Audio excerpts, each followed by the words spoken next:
Ludivine Rosès, bonjour. Bonjour. Alors on se voit parce que vendredi 9 septembre, c'est la 7e édition de l'événement À l'heure santé, un événement dont on a déjà eu l'occasion de parler. Je crois que le principe est assez basique, c'est-à-dire vous allez boire des coups dans des bars au Havre et une partie des bénéfices est reversée à une association, Imagine for Margot. C'est bien ça, on peut peut-être parler un peu d'Imagine for Margot, cette association du coup qui est nationale, je crois. Oui, c'est une association nationale donc, qui a été créée par Patricia Blanc en 2011, qui a perdu son adolescente Margot d'une tumeur cérébrale à l'âge de 13 ans. Et depuis, elle a souhaité continuer le combat de Margot. C'est une association qui, depuis 2011, a récolté plus de 14 millions d'euros qui sont allés directement à la recherche contre le cancer des enfants et qui ont financé à eux seuls 35 programmes de recherche qui permettent du coup à ces petits guerriers de poursuivre le combat qui est le leur. Et donc il y a 7 ans de ça, vous avez imaginé un événement pour récolter des fonds pour l'association Imagine for Margot qui s'est appelée À l'heure santé. Est-ce que tu peux rappeler en quoi consiste cet événement ? Oui, alors À l'heure santé, ça a débuté il y a 7 ans maintenant, aux côtés donc de bars et restaurants havrais. Et l'idée, c'est d'inciter les Havrais à sortir dans les bars et restaurants partenaires de l'opération pour consommer, donc déjeuner, dîner ou boire. Et les bars et restaurants partenaires me reversent une partie de leur chiffre d'affaires de la journée et de la soirée. Et donc je crois que ça a commencé effectivement assez modestement la première année avec une dizaine de bars participants. Là on arrive à 40 des bars et des restaurants. Il y a des petits nouveaux un peu cette année ?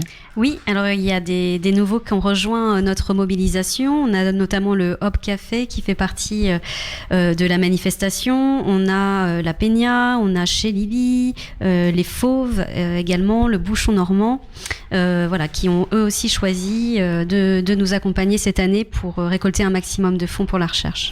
Et alors comment ça fonctionne ? Il y a pas de supplément, c'est-à-dire si on va consommer vendredi 9 septembre, il n'y a pas particulièrement de supplément, c'est vraiment les bars et les restaurants qui eux vont faire un effort sur leur chiffre d'affaires. Ouais, c'est exactement ça. Il n'y a aucun supplément pour le consommateur. L'idée, c'est vraiment de sortir dans les établissements partenaires. Et ce qu'il faut savoir, c'est qu'il y a aussi certains établissements qui ont fait appel à des DJ pour ambiancer la soirée et qui, eux aussi, agissent bénévolement pour la cause.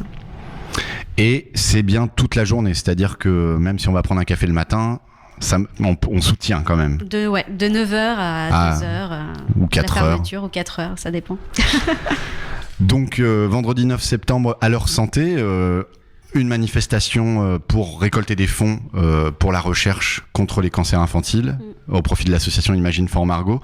Y a-t-il d'autres événements qui seraient prévus au Havre sur les prochains mois ? Oui, alors on a Cédric Château, qui est le skipper havrais qui a remporté en 3e position la dernière Transat Jacques Vabre, qui va concourir la route du Rhum cette fois-ci et aux couleurs d'Imagine for Margot.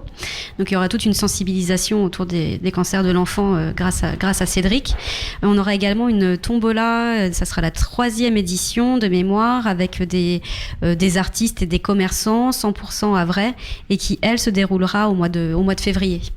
Pour vous suivre sur les réseaux, qu'est-ce qui est le plus simple ? Alors, il y a 2 comptes fondamentaux et essentiels. Ce sont les comptes Facebook À l'heure santé et Insta À l'heure santé également. Ludivine Rosès, merci beaucoup. Merci à toi.